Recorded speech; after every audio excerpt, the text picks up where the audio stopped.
चुड़ल चुटेरा ये जिया ने प्रथम मना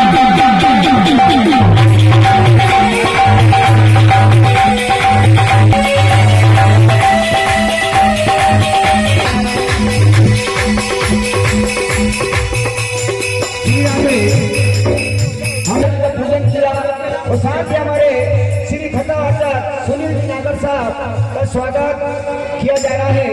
भगवान नारायण हमारे श्री पंडित के साथ को आनंद मंगल बनाए रखे और हमारे श्री सुनील जी नागर साहब खंडा आचार्य को आशीर्वाद प्रदान करे।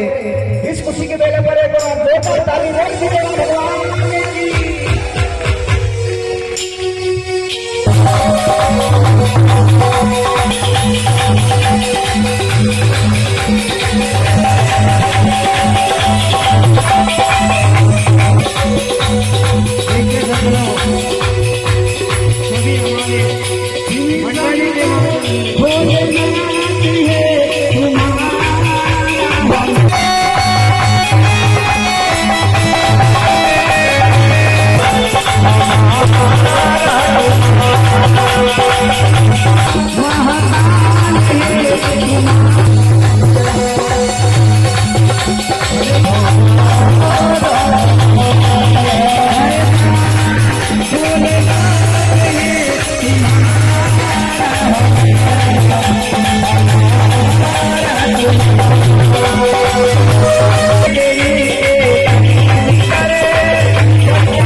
हमारे पंडित जी वसाल का स्वागत किया जा रहा है। आपको आनंद मंगल बनाए रखे। चलो जी अच्छी बात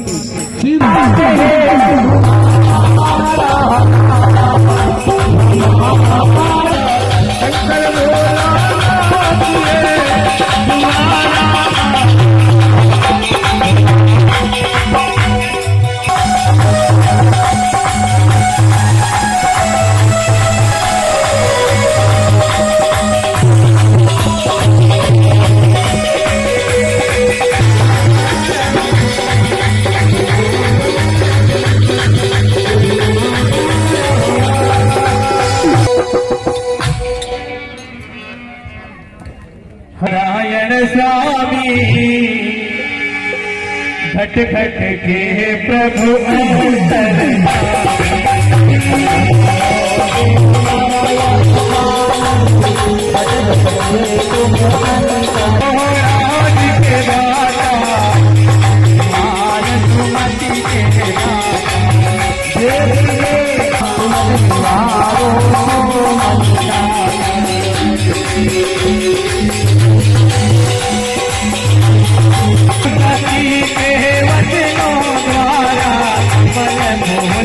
रामचंद्र जी महाराज, जगत जननी जानकी मैया, लाडले लखनलाल जी महाराज के श्री चरणों में कोटि कोटि प्रणाम करते हुए, अनंत बलवंत हनुमंत बाबा के श्री चरणों में प्रणाम करते हुए, भगवान श्री देव नारायण लक्ष्मण अवतार बड़ा जी महाराज, सवई भोज महाराज, सतवंती साड़ू मात के चरणों में बारंबार दंडवत करते हुए,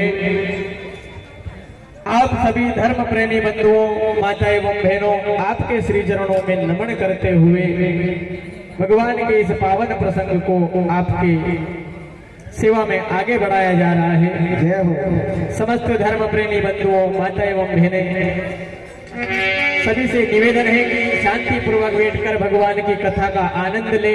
आज कथा का पंचम दिवस है और आज भगवान साधु ने जब देखा कि देव रुदन कर रहा है, जाकर पूछा तो भगवान ने कहा, मां मेरी एक विनती है, आपसे निवेदन है मातेश्वरी। आपको कल ये कथा बताई थी और यहीं से अब आप ये पावन प्रसंग आगे बढ़ाया जा रहा है। भगवान मातेश्वरी के सन्मुख हाथ जोड़कर खड़े हुए हैं और मां से विनती कर रहे हैं। हे हाथ जोड़ थका चरण कमल में जाओ और यह जननी विनती मारी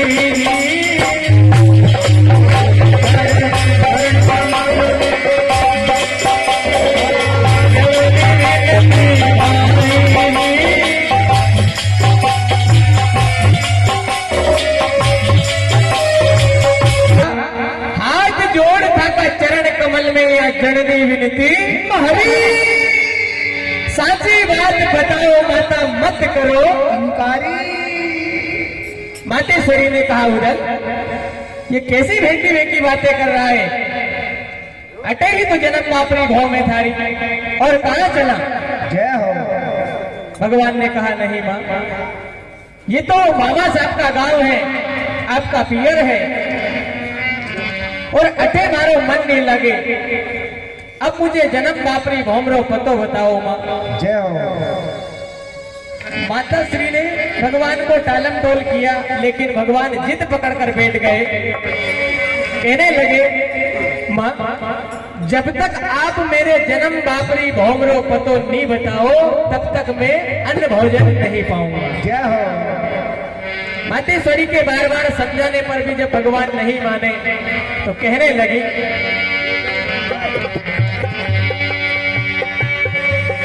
खेड़ो खेड़ो मत करे उदल जी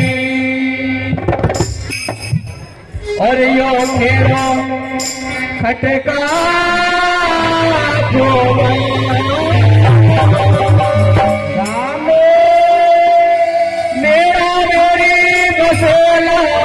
बार बार जिद पकड़कर पूछने लगे मातेश्वरी से। तो भगवान को समझाते हुए मां ने कहा जय हो।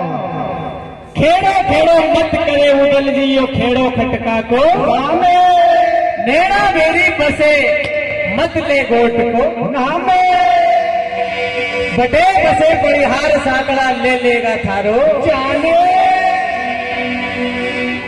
भगवान ने फिर निवेदन किया मां, आप बताओ तो सही कहाँ है मेरा गांव, किस दिशा में है और यहाँ से कितनी दूर है। जब भगवान की ये बार बार जिद करने पर मातेश्वरी विवश हुई और कहने लगी उदल जी तुम आजकल बहुत जिद पकड़ने लगे हो। जय हो।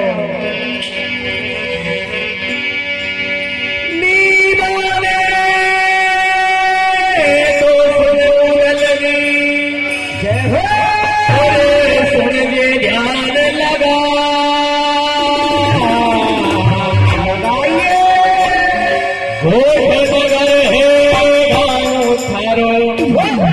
या से पश्चिम दिशा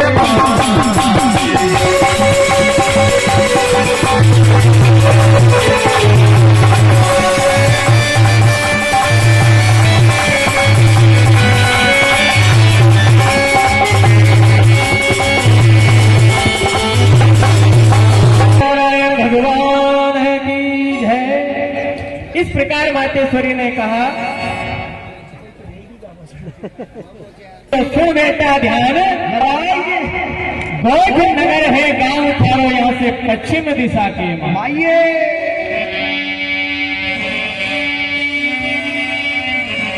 बटे पूरा ही खेड़ा उजड़ पड़ा, उधर कोई नहीं रहता। भगवान ने फिर पूछा मां खेड़ा उजड़ कसा होया, क्या हुआ। मातेश्वरी ने समझाते हुए कहा लाल ये समय आएगा तब मैं तुम्हें स्वयं बताऊंगी कि क्या हुआ क्या नहीं हुआ और किस कारण से हम मालवा में आकर बसे। लाल अभी समय नहीं हुआ। क्यों मां, समय के बात रो, अब मैं होशियार समझदार हो गया हूं, सब बातों का सार आ गया मुझ में। बताओ आप क्या हुआ जो खेड़ा उजड़ हो गया और उधर आजकल कोई क्यों नहीं रहते हैं मां, और मेरे पिताजी का नाम क्या है। जैसे ही मातेश्वरी ने ये बात सुनी तो रुआटी खड़ी हो गई और नैनों से आंसू की धार लगने लगी। लाल मैं जानती थी कि यदि मैंने तुझे कुछ पता पैगाम बताया तो तू आगे की बात भी पूछेगा। जय हो। और वो बात मैं तुझे अभी बताना नहीं चाहती। किस प्रकार खेड़ा उजड़ होया। ए धारा बरजा नी मान्या लाया रानी जयमती मोचा महल से उतारे मत मारा सोजा लड़की सहज पर मोए कर गया घरे घर की पनिहार। हिरण हटाया बैठ गया लड़की रोड़िया पे चढ़ गया। मत मारा हुरकी रति पे हो गई घोड़ाए थी। फिर भी भगवान ने कहा बताओ माँ क्या हुआ। मातेश्वरी ने कहा लाल अभी तुम छोटे हो, थोड़ा दिन और माड़वा में वास करो लाल।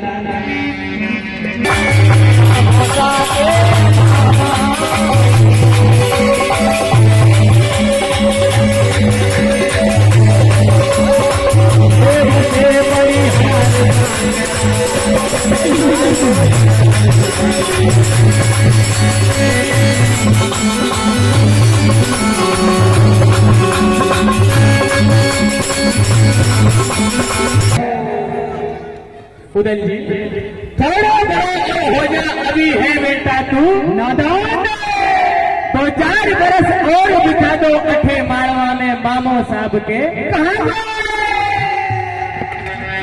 भगवान ने कहा मां वो तो सब ठीक है, पर लेकिन मेरे पिताजी का नाम बताओ, खेड़ा उजड़ कसा होया, ये सब बातें मुझे बताओ, मैं आज जानना चाहता हूँ। जब तक आप मुझे मेरे जन्म बापरी भौमरा पूरा पता नहीं बताओ तब तक मैं अन्न भोजन नहीं पाऊंगा। भगवान का ऐसा जिद देखकर मातेश्वरी विवश हुई और कहने लगी लाल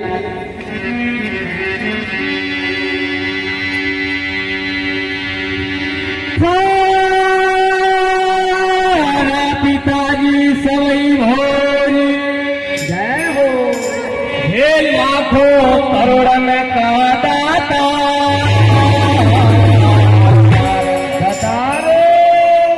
और काका बा सब ही बगड़ावत, हे बेटा बल्ले बाटा सरदार।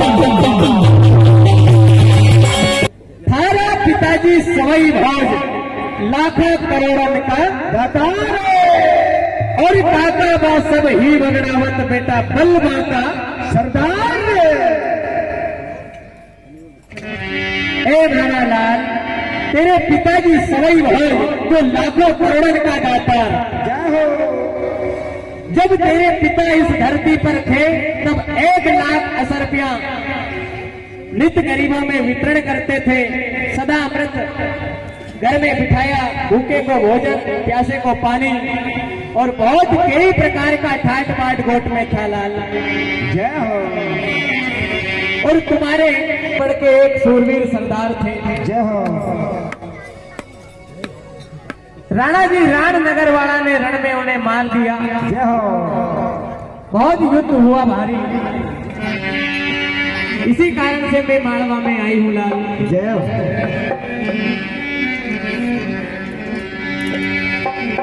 जब भगवान ने ये बात मातेश्वरी की सुनी,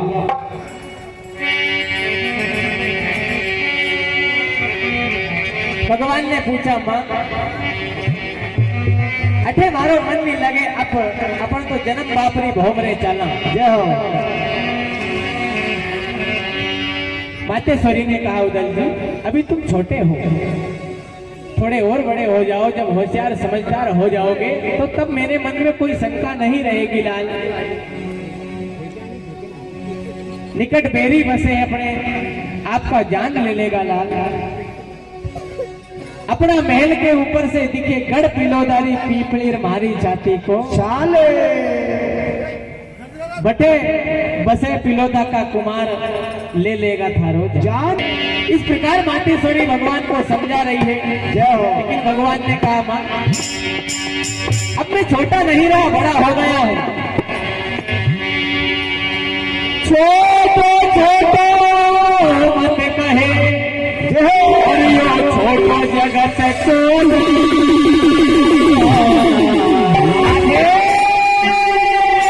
और छोटो दूजी को चंद्रमा बेचारा दुनिया जोड़े।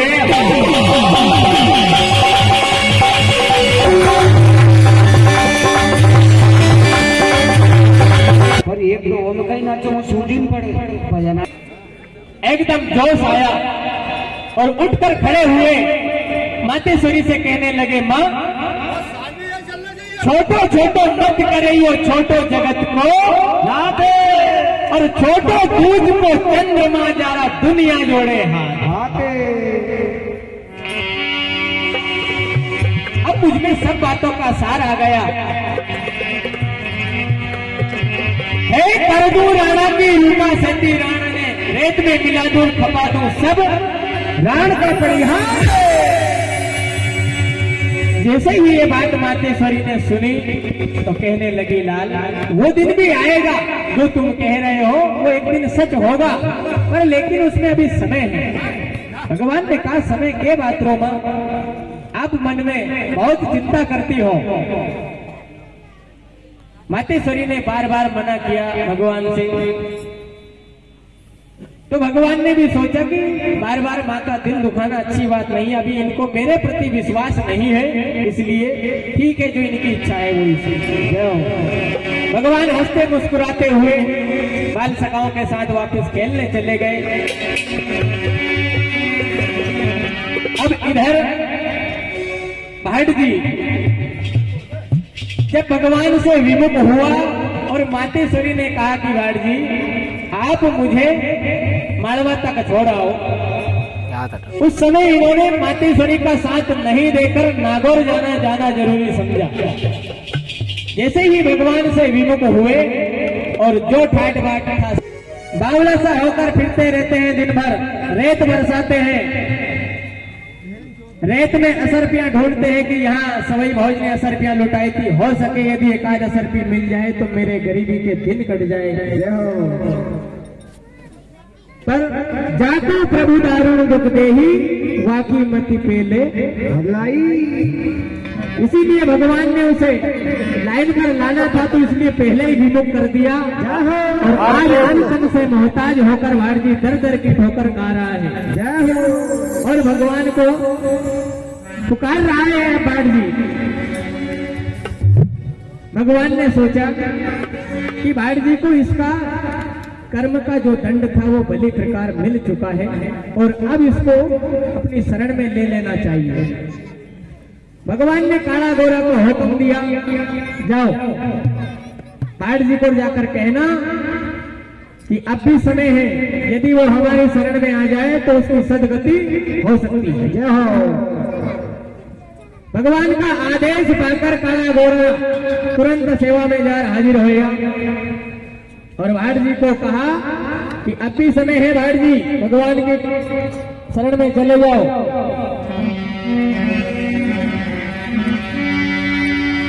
अब भाट जी के मन में भगवान के प्रति लगन लग गई, क्योंकि जैसी भगवान की इच्छा हुई, यदि भगवान किसी को अपने पास बुलाना चाहे तो वो भले कितनी दूर हो लेकिन वो भगवान के पास पहुंच जाता है।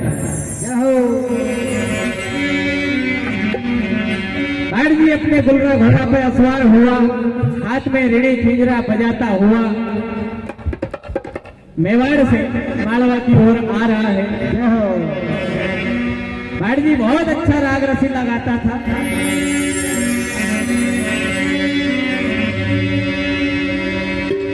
ऋणी खंजरा हाथ में लिया और 24 भड़ाकी सहराता हुआ सवई भोज की कीर्ति गाता हुआ बजाता हुआ आ रहा है। ये भाट जी राग रसीलो गावे,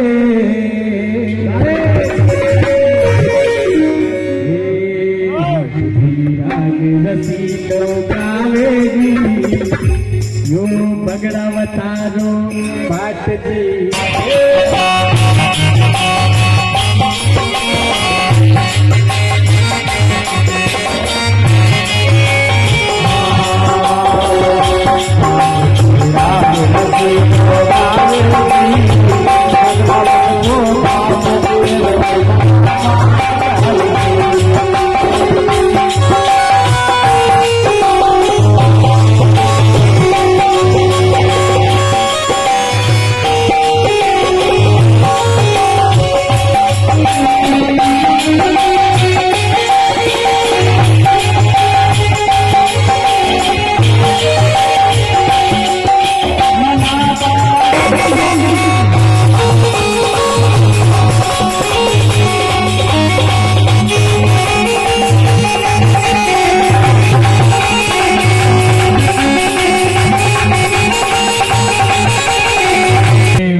भाट जी को जब काला गोरा ने हुक्म किया और भाट जी के मन में भगवान के प्रति श्रद्धा जगी, हाथ में रीढ़ी खींजरा बजाता हुआ गुलरा घोड़ा पर असवार होकर भाट जी बगड़ावता की कीर्ति गा रहा है।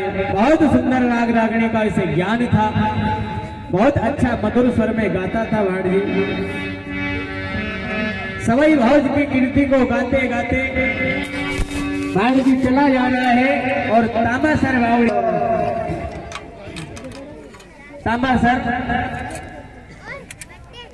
सवई भोज महाराज ने ही तामासर बावड़ी खुदवाई थी और नया कलर ने निकट बगीची सुंदर लगाई थी। ये सब देखकर 24 भणा की याद आई भाट जी को, जय हो, और रो रो कर रुधन मचा रहा है कि मैंने क्या किया।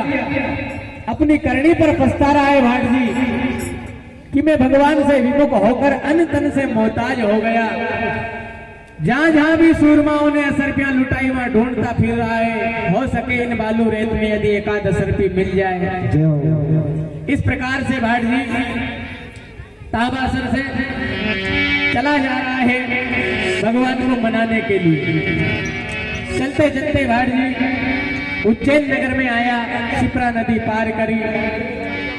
शिप्रा नदी पार करके गढ़ देवास में गली बाजार में गाता बजाता हुआ नाना साहब के महल दरवाजे पहुंचा। भगवान ने देखा कि बहुत सुंदर गाना गा रहा है कोई।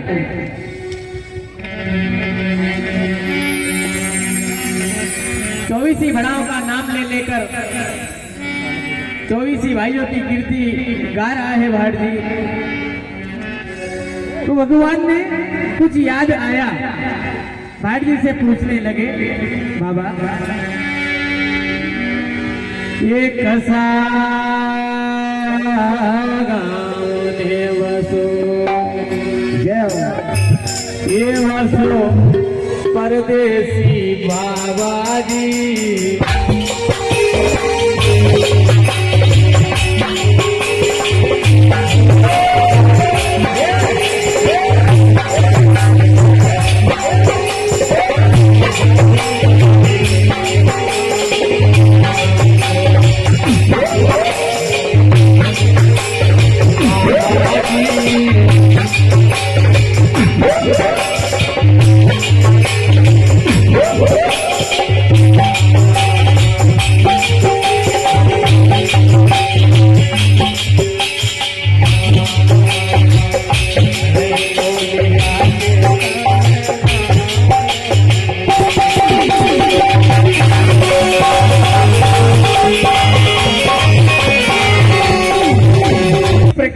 भाट जी गढ़ देवास में गली बाजार में गाता बजाता हुआ नाना साहब के महल दरवाजे पहुंचा।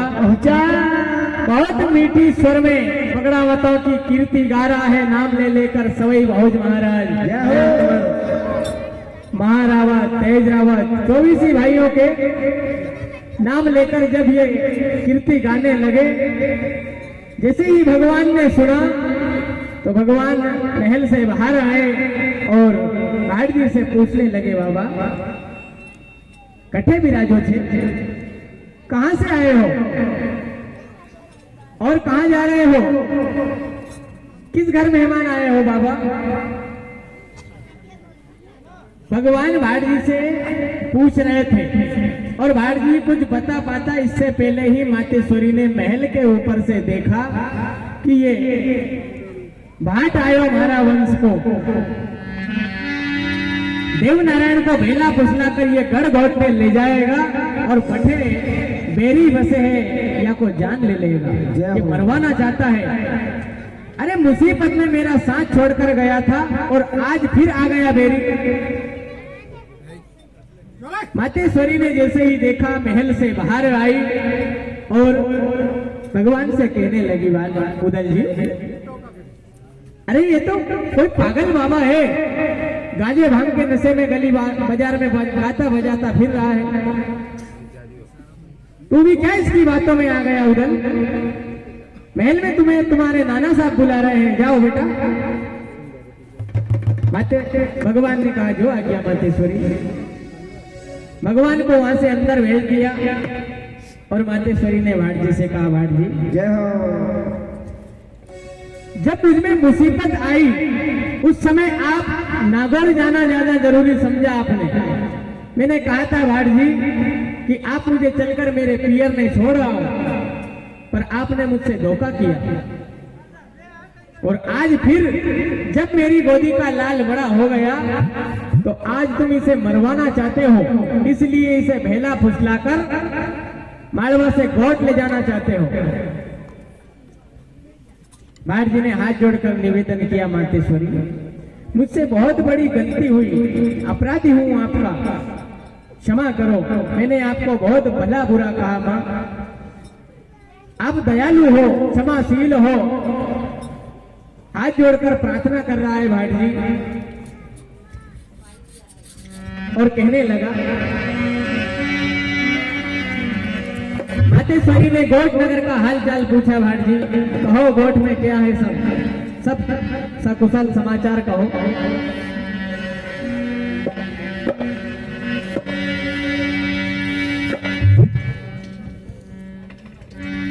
हे समाचार सब भला है गोठ का,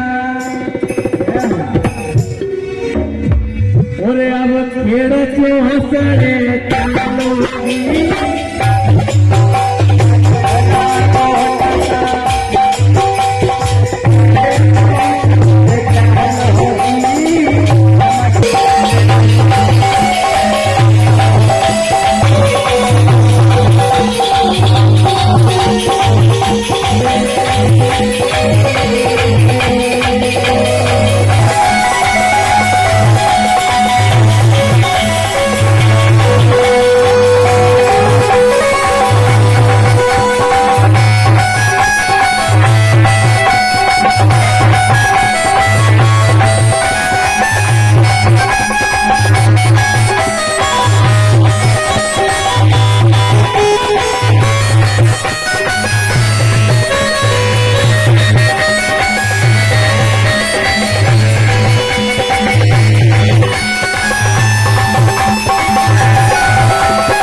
₹50 शिवलाल जी नागर नंदगांव वालों की तरफ से दिए जाते हैं।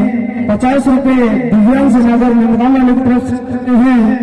₹50 श्री चरण नागर जी नंदगांव वालों की तरफ से दिए जाते हैं। भगवान इन सभी देवी माताओं की मदद मनोकामना पूर्ण करे। बलदेव नारायण भगवान की। तो भाई जी कहने लगे, समाचार सब भला गोटुआ, अब खेड़े चौसड़े चालो चलो उजड़ खेड़ा फिर बसावर गादी चाल, संभालो। नजर तो नहीं हमें हमारे कट्ठे गयो ये भोज कंवर मतवारो आज भाट जी भोज कंवर कहकर संबोधित कर रहा है भगवान को।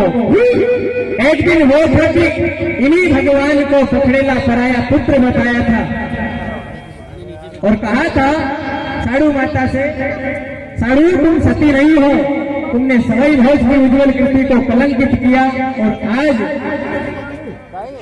भगवान को बड़े आदर के साथ संबोधित कर रहा है। मातेश्वरी ने ये सुना और कहा, भाट जी सब बनी ठनी के साथी हो आप। जब मैंने आपसे कहा, भाट जी ने हाथ जोड़ के निवेदन किया, मैं मेरे अपराध को स्वीकार करता हूँ, हाथ जोड़ के मैं आपका अपराधी हूँ, क्षमा करो। मातेश्वरी ने भाट जी से झूठ बोलते हुए कहा, क्या? जैसे ही भगवान के बारे में पूछा तो भाट जी ने कहा, भाट जी देवनारायण तो आजकल लीलाधर बचेरे से नीचे ही नहीं पाँव नहीं रखे, बाजू बाजू फरे। और आज तो वो घोड़ा लेकर सिंधवट की तरफ गया है। मातेश्वरी ने सोचा कि सिंधवट में भयानक जोगड़ियां पिचासनिया का वास है, यदि भाट जी को वहां भेज दिया जाए तो ये उसका भक्षण कर जाएगी, और यदि ये देवनारायण से मिला तो भेला फुसलाकर ये गौठ नगर में ले जाएगा और वहां निकट बेरी बसे मारा लाल को जान ले लेगा। मातेश्वरी ने भाट जी को चकमा देकर सिंधवट पे भेजा।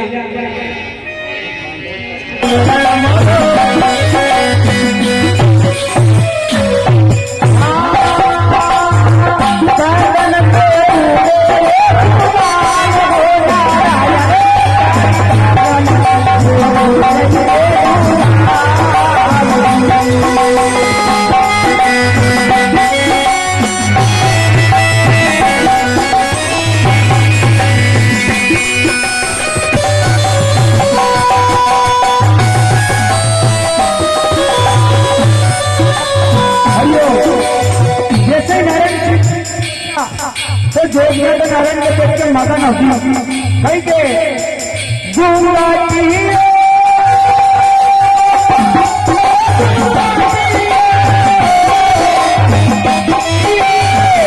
पांचों शस्त्र बांधे, पचरंगी पाग श्याम के या सोरठड़ी तलवार, हाथ भड़क तो सेल उदल के पीठ धड़क रही।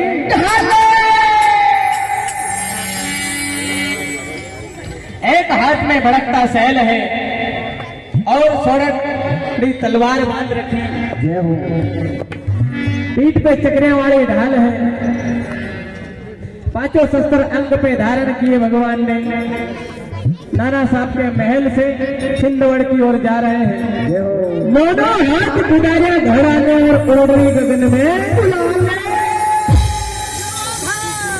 भाट जी के वास्ते सिंधवट पे जा रही है साड़ू माता। देखते ही देखते सीमा बंदी हुई थी, यदि उनके क्षेत्र में कोई भी प्राणी मनुष्य हो या और कोई हो, सबका भक्षण कर जाती थी। मातेश्वरी ने भगवान का नाम से भाट जी को वहां भेजा। जैसे ही भाट जी पहुंचे और भाट जी का भक्षण तो भगवान नहीं पहुंचे, उसके पहले ही कर गई थी।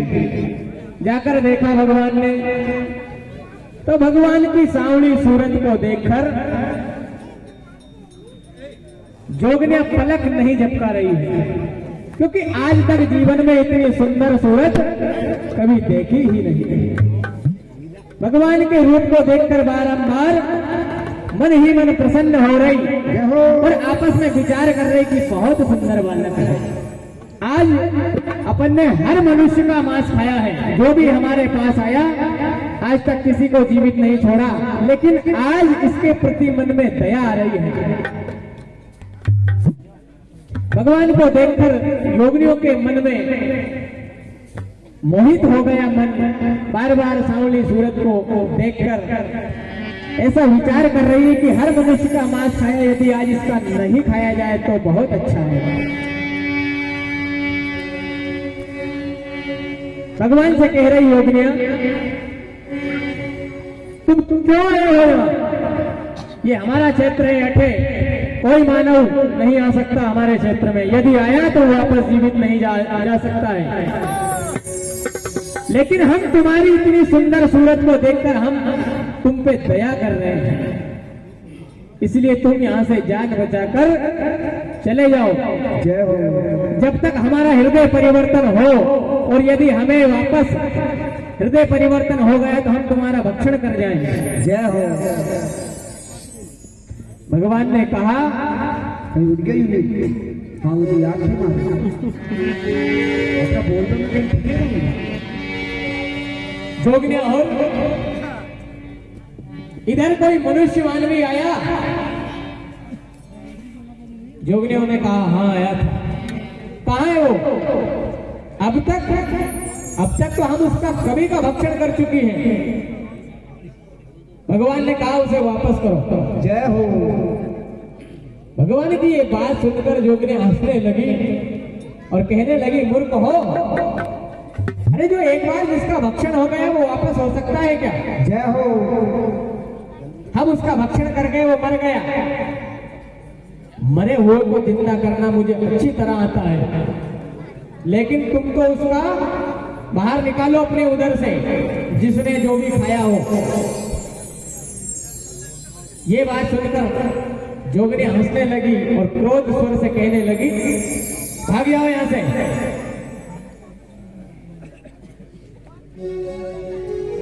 भगवान ने जैसे ही योगिनियों की ऐसी बात सुनी तो क्रोध आ गया और भगवान नारायण ने काला गोरा को हुक्म दिया, हे मारी हुंकार जब काला गोरा आया। भगवान की आदेश पाते ही काला गोरा हाजिर हुए। कहने लगे, क्या हुक्म है? भगवान ने कहा, तेल का भीजा ताजना ले लो, मारो बेतब मार। ए भेदी बाता करे रहना, पाट वंश को खार। जय हो।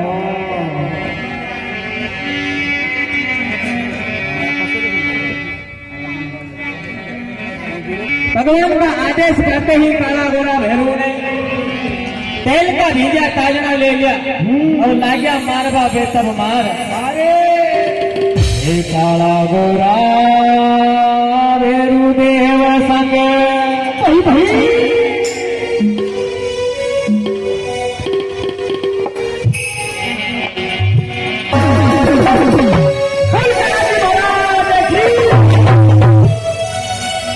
नौकरी तेल का भीजा ताजना, ये अब मारे बेतब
नौकरी तेल का भीजा ताजना और भैरू जी की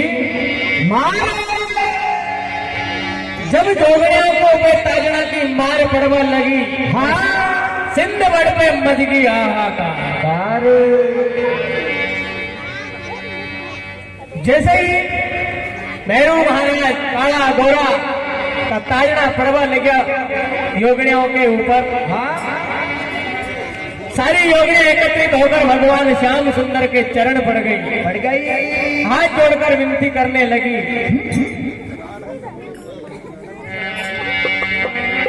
भगवान से कहा क्षमा करो नाथ, हमसे अपराध हो गया, हमने आपके वंश का भाड़ जी का भक्षण कर गए। भगवान ने कहा योगियों, जिसने भी जो जो खाया है वो सब वापस कर दो, क्योंकि भाड़ जी को तो मिल बांट के खा गए नाश्ता में लोग, कोई ने हाथ, कोई ने पांव, कोई ने माथो। अब सब योगिनियां वापस बाहर निकालने लगी, मुंडे मुंडे टकरी। खाली डच का खाली जाता। भगवान ने भाड़ जी को व्यवस्थित जमाया। पूरा जमाने के बाद देखा तो कुछ मांस का टुकड़ा और एक पसली कम आई। भगवान ने योगियों से कहा ये भाग कहां गया, बताओ, यदि तुमने खाया हो तो वापस करो, और वापस यदि भैरव जी महाराज ने मारा तो अब मेरे बस की बात नहीं, क्योंकि भैरव जी की मार के मारी योगिनियां कांप रही थी और हाथ जोड़कर निवेदन करने लगी, महाराज जो हमारे पास था वो हमने वापस कर दिया आपका भाड़ जी, ये मांस का टुकड़ा और एक पसली नागराज की कन्या ले गई। तो काला घोड़ा भैरव को हुक्म दिया, भाड़ जी की रक्षा के ऊपर छोड़ा और भगवान स्वयं नागलोक में पधारे। भगवान नागलोक में पहुंचे, जाकर नाग कन्या से मिले। नाग कन्या से कहने लगे कि जो तुम हमारे वंश के भाड़ जी का हाड़ मांस लेकर आई हो वापस कर दो। नाग कन्या ने पहले मना कर दिया, मैं कोई योगिनी थोड़ी हूं कि मैं प्रेत पिशाच में हूं जो नरमांस का भक्षण करूंगा। भगवान ने कहा तो फिर आप यहां लाई क्यों हो? पहले मना किया पर, लेकिन भगवान ने कहा जल्दी बताओ, मुझे टाइम नहीं है इतना। नाग कन्या ने कहा महाराज यदि आप एक मुझे वचन दो तो मैं आपको आपके भाड़ जी का हाड़ मांस वापस कर दूं। भगवान जल्दबाजी में कहा, कह दिया ठीक है, मांगो क्या मांगना चाहती हो। जय हो। नाग कन्या ने कहा भगवान से आप वचन देकर फिरना मत। भगवान ने कहा ठीक है, मांगो, जो मांगोगी वही मिलेगा। नाग कन्या क्या कह रही है भगवान से, क्या कह रहे? हाथ जोड़े था चरण कमल में, जय हो ये नारायण विनती मारी।